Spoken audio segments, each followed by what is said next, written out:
The staircase in our home was an embarrassment to me. It was one of the few areas that hadn't been updated after our renovation was complete. So I was ready to tackle it and make it match with the black and white color scheme of the rest of my house.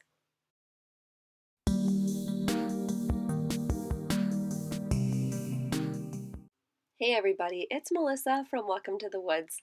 You'll have to excuse the way my voice sounds. I'm battling a sore throat right now, but I just really wanted to get this video out there because I'm so proud of how my stairs turned out.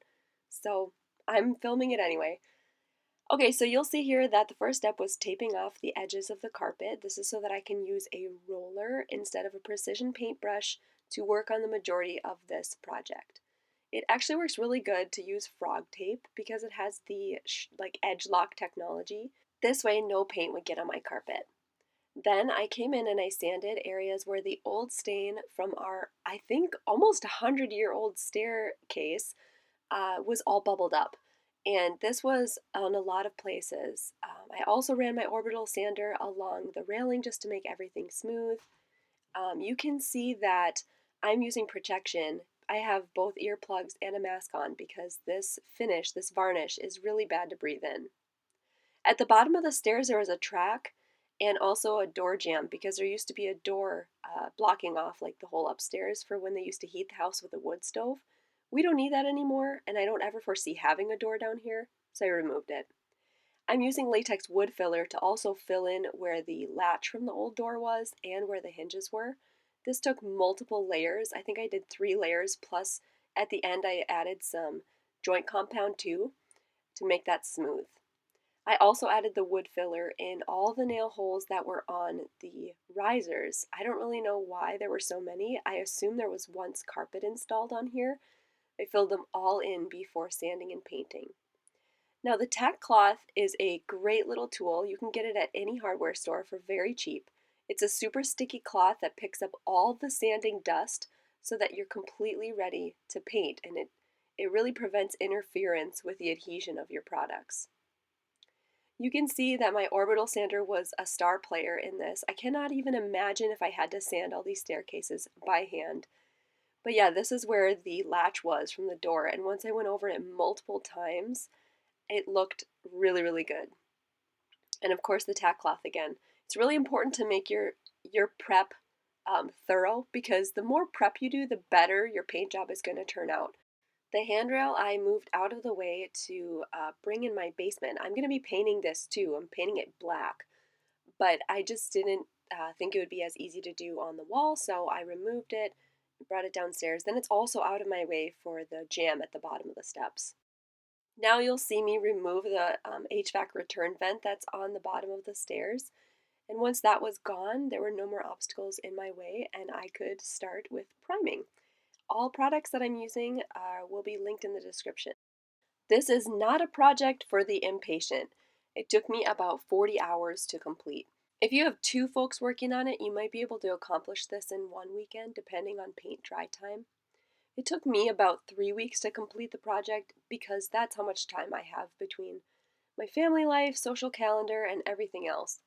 I even battled the flu, seasonal depression, and constant interruptions from my kiddos to get this done. I'm so glad that I did. Besides filling in lots of holes and divots with the wood putty, I also came in and used caulking all over on these stairs.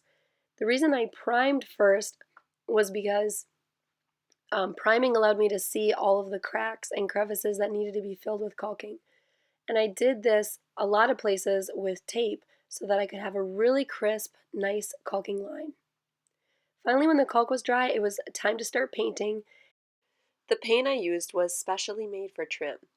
Look for the attributes durable, high adhesion, low odor because it's indoors, scrubbable, and enamel in the description of the paint you're going to buy.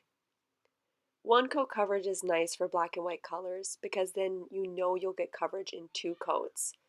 1 coat coverage usually doesn't work the first time, but the paint that I purchased, it was Behr brand from Home Depot, and it had all those attributes listed, so I think it was a pretty high quality paint. Now, the reason I initially only painted the railing black and am coming in later to do the newel posts is because I had a poll for my Instagram followers. If you don't follow me on Instagram already, there will be a link in the description on this video. I usually share like little behind the scenes video clips of my projects as I work on them in my stories. And I did a poll where people voted they wanted to see the newel post done black. It was decided that the base plate where the railing is would also look better black, but I didn't want that whole trim piece to be painted black. So I'm using frog tape again, but the yellow version is actually delicate tape, and this is good for when you're trying to tape over a freshly painted surface. And I'm going along the crevice where the base plate on the railing ended to tape off kind of the line I want to be black versus the line that I want to be white. Then I'm using a paintbrush and my 4-inch roller to just get that done. This really grounded the railing, and I think that the transition between what's black and what's white is really clear and really modern. You might be wondering at this point, why did I decide to paint instead of stain these stairs? Well, the main reason is because of the color scheme of the rest of my house. A lot of our trim is white. Sanding these varnish stairs to their original wood color and then being able to restain again would have taken a lot of time, and I didn't want to do that. As well as the imperfections in the stairs just were not nice. I did not want to show them off. Now I'm going to show you how I got a really crisp line in the corners of my risers. Again, I'm going to be using that delicate surface frog tape. And again, this is for recently painted surfaces. So you slightly overpaint with the black. I just rolled that on a little past where the corner line was. Then I come in and just fill it with white paint. And you want to remove the tape when the paint's wet, so right away. And then you get a nice crisp line. If you're inspired by what you're seeing right now, you guys, I really would appreciate a share on this video. I worked so hard on this project, and I think the before and after transformation is going to really blow you away. Can't wait to get to that. Be sure to stay tuned to the end.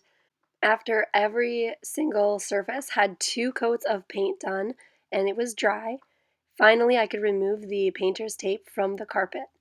Now, you'll see here that I had a friendly little helper, my son Theo, who's almost 4, helped me remove the tape.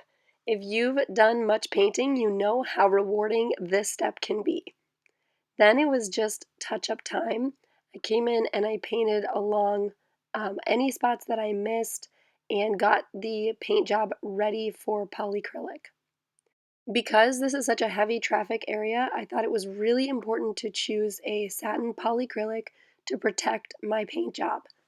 I like to apply polycrylic with my 4-inch roller again, but a different nap. I use the foam trimmer, like brushes, I guess, or rollers, because they allow me to get a really thin coat put on.